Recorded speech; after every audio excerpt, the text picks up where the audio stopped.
Hello YouTube, this is Dark and Mysterious 617, and today I'm going to review the pretty much last villain in Dino Supercharge, Power Rangers Dino Supercharge. Aside from obviously Doomwing and Singe, but you can check out my brother's channel, DarkOn633, he did a review on those in the box set. So let's go look at the box of Mr. Professor Strickler here, and that's the name of the villain. This is Professor Strickler, how he looks in the show. Villain Professor Strickler from Bandai. And on the back you get a little nice artwork from how he looked in the show. A little screenshot kind of thing. And here you can pause to read his bio. And on the back it shows all the figures that came out in the line, including aforementioned Singe and Doomwing, and even has the original male Purple Ranger on the back. But enough about that, let's go take a good look at Mr. Professor Strickler himself. He looks pretty cool, I have to say. I didn't really think they'd make a toy of this guy, but I think it was worth it. He has the little cool graduation hat, which I wish the little string was painted. That would have been a little cool to pop out. But I really wish they painted white chalk on here. The one for all for one on his head, which is so cool. He has the crazy menacing teeth and his glasses, which I also wish were painted silver to pop out. He has like a little book or eraser on the top of his head. His head is basically a giant chalkboard. His little teeth are down here as well. And he has a lot of those weird faces on his body and has like a bandolier on his chest, which are basically a bunch of chalk on him. And he has his chalk gun that he basically used in the show to switch the Rangers' bodies, minds, and all that kind of thing. I believe he did in the show, which actually, looking back at the back of the box, he basically said that, to switch the bodies, which is what he did in the show.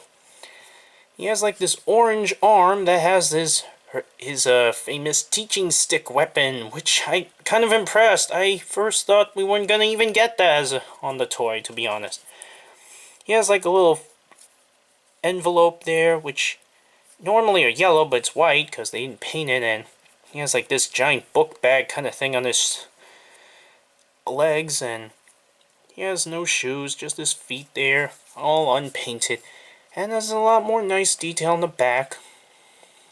He looks very deformed, but he has a very deformed design to begin with. For his articulation, it's not impressive, but a little better than I expected, actually. His arms kind of go out all the way that far. Actually, they can go farther if you want. And they don't go 360 because of his giant head. They can, but you kind of have to go like all the way outwards to do it.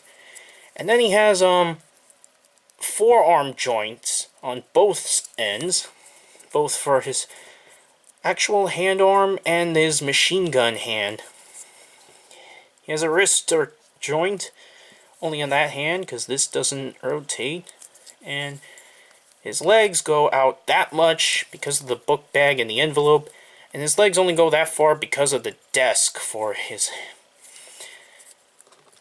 pelvis, which actually that's also a cool thing. His pelvis area is basically a desk and even has the book open there, which actually looks pretty cool, actually. See, it's basically a desk for his pelvic area and a book there right next to his waist. That is actually pretty awesome. So that's all I really have to say. Is he worth buying? Yes. You could probably buy him off of toysrus.com. I believe I saw he's still in stock, and he was kind of a controversial figure first because he kind of started out as like this Walgreens exclusive for some unexplained reason. Then he started to pop out at Walmart's, and now he could pretty much be obtained anywhere. If you want to collect him, I'd say you should go out and buy him quickly because these villain figures tend to go out of stock fast since they're not that heavily supplied due to the MMPR incident where too many monster figures were sold at once, therefore they didn't sell well, they stopped selling them for a long time, and only now we're getting villain figures again. And the other reason is because Dino Supercharge is over now. We're pretty much getting ready for next year, to move on to the next series called Power Rangers Ninja Steel. Tune into that because I will do some reviews on some of those figures. But anyways, that's my review for the Power Rangers Dino Supercharge Professor Strickler figure. This is Dark Emissary 617 signing out.